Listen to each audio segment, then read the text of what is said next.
Hello बच्चों, last class में हमने भर्ती के अलग अलग स्रोतों के बारे में डिस्कस किया था। भर्ती के कितने स्रोत होते हैं? दो। कौन से? आंतरिक और बाह्य। आंतरिक स्रोतों में क्या क्या था? पदोन्नति, पदोन्नति, स्थानांतरण, अस्थायी अलगाव, 4 थे। और बाह्य में 10 लिस्ट थी, वो जो बहुत लंबी लिस्ट थी। प्रत्यक्ष भर्ती, प्रतीक्षा सूची, विश्वविद्यालय आदि आदि आदि, बहुत सारी लॉन्ग लिस्ट थी जो हमने डिस्कस की थी। आज हम बात करेंगे, आपको क्या लगता है आंतरिक स्रोत बेहतर है कि बाह्य स्रोत बेहतर है? As a business study student, आज तक 11वीं से लेकर आज तक जब हम पढ़ते आए हैं तो हम समझ गए हैं कि हम हर सब्जेक्ट, हर टॉपिक में उसके लाभ और उसके दोष ढूंढते हैं। तो चाहे वो आंतरिक स्रोत हो, चाहे वो बाह्य स्रोत हो, हर स्रोत के अपने कुछ फायदे हैं और हर स्रोत की अपनी कुछ कमियां हैं। तो सबसे पहले भर्ती के आंतरिक स्रोतों से हमें क्या क्या फायदे होते हैं? अगर हम संस्था के अंदर से ही कर्मचारियों को नियुक्त करते हैं तो हमें क्या फायदे? तो जाना पहचाना व्यक्ति जब संस्था में आगे बढ़ाते हैं, उसको एक जगह से दूसरी जगह भेजते हैं, जब वो हम संगठन के नियमों के बारे में पहले से ही अवगत है, काम करने के तरीके से पहले ही अवगत है, तो कंपनी को क्या फ़ायदा होता है, उसका कर्मचारी को क्या फ़ायदा होता है, ये सब चीज़ें हम डिस्कस करेंगे। शॉर्ट क्वेश्चन आता है इस पर, हमेशा एप्लीकेशन बेस्ड क्वेश्चन आता है और शॉर्ट क्वेश्चन होता है, तो इसमें बहुत लंबा चौड़ा एक्सप्लेनेशन की डिमांड नहीं होती है। तो रजिस्टर में नए पेज पे आज की डेट डाल के लिख लीजिए भर्ती के आंतरिक स्रोत और उसके लाभ। भर्ती के आंतरिक स्रोतों के लाभ। सबसे पहला लाभ, वीडियो को पॉज करके पहले हेडिंग डाल लीजिए और फिर सबसे पहला लाभ कि ये सबसे सस्ती प्रक्रिया है। क्यों है सबसे सस्ती प्रक्रिया? क्योंकि अगर बाह्य स्रोत आप का यूज़ करते हैं तो उसके लिए आपको लोगों को आमंत्रित करना पड़ता है, आपको न्यूज़पेपर में एडवर्टाइजमेंट देना पड़ता है, वेबसाइट बनानी पड़ती है, लोग आते हैं, उनका इंटरव्यू लिया जाता है, बहुत लंबी चौड़ी प्रक्रिया है, बहुत बड़ी कहानी है। लेकिन अगर आप भर्ती के आंतरिक स्रोत का इस्तेमाल करते हैं तो इसमें ऐसा कोई भी खर्चा नहीं है। तो भर्ती के आंतरिक स्रोत का सबसे पहला फायदा हुआ कि यह एक सस्ती प्रक्रिया है। दूसरा है, जो आप अंदर के लोगों को ही मौका दे रहे हैं, पदोन्नति का भी, प्रमोशन का भी मौका दे रहे हैं, उनको ट्रांसफ़र का भी मौका दे रहे हैं उनको, तो संगठन में शांति का वातावरण बना रहता है। क्यों बना रहता है शांति का वातावरण? क्योंकि कर्मचारी संतुष्ट रहते हैं कि भाई हाँ, हमें भी प्रमोशन का मौका दिया जा रहा है। और अगर संगठन में प्रमोशन के चांसेस हैं और बाहर से किसी आदमी को नियुक्त कर लिया जाए तो ऐसे में क्या होगा? जो पहले से मौजूद कर्मचारी हैं संगठन में, उन्हें लगेगा कि हमारी तो कोई पूछ ही नहीं हो रही है, हमें तो कुछ देखा ही नहीं जा रहा हम संगठन में अच्छा काम कर रहे हैं या बुरा काम कर रहे हैं।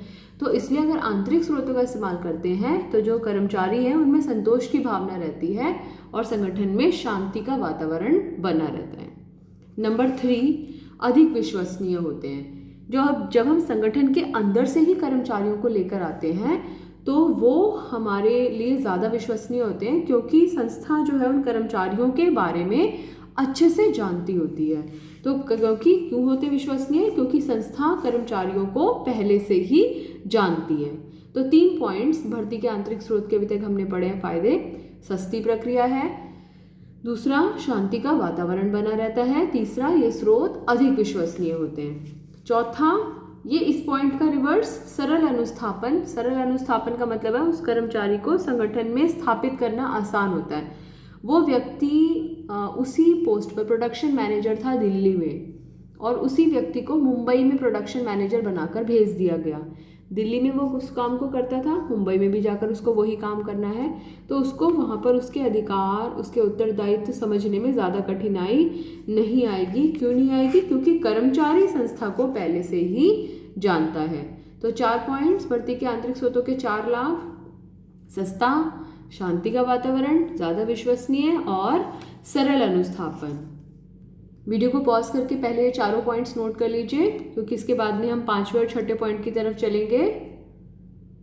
5वां पॉइंट है अतिरिक्त कार्य शक्ति का स्थानांतरण। अगर हमें ऐसा लगता है कि हमारे किसी एक विभाग में कहीं एक जगह पर कर्मचारी ज़्यादा हैं और कहीं दूसरी जगह कर्मचारियों की आवश्यकता है, तो हम उसको एक जगह से दूसरी जगह पर ट्रांसफ़र कर सकते हैं और ऐसे करने से जो संगठन है उसका बैलेंस बना रहता है, कर्मचारियों का बैलेंस पर मेंटेन रहता है।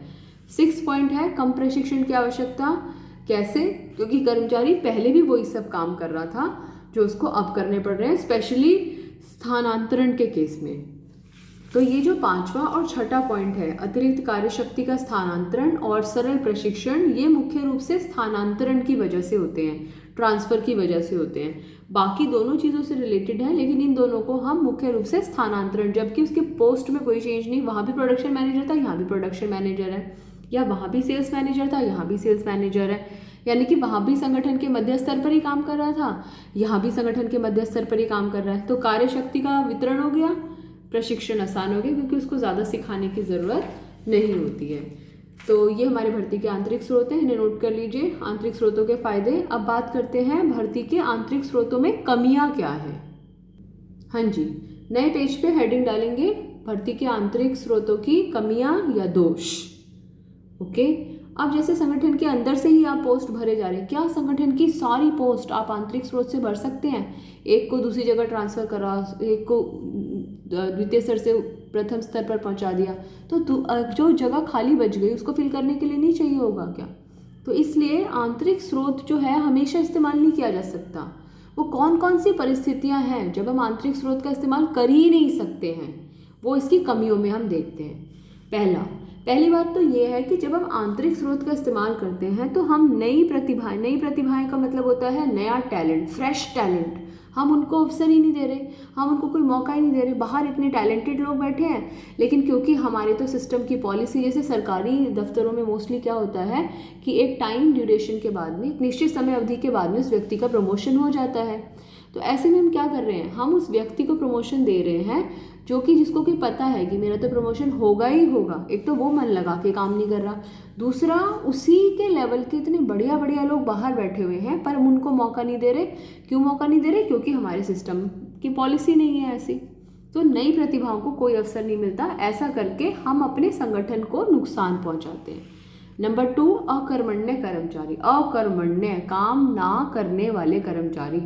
आमतौर पर सरकारी विभागों में ऐसा होता है, क्योंकि जैसे मैंने अभी पहले बताया कि उन्हें पता होता है कि पदोन्नति जो है वो समयबद्ध है।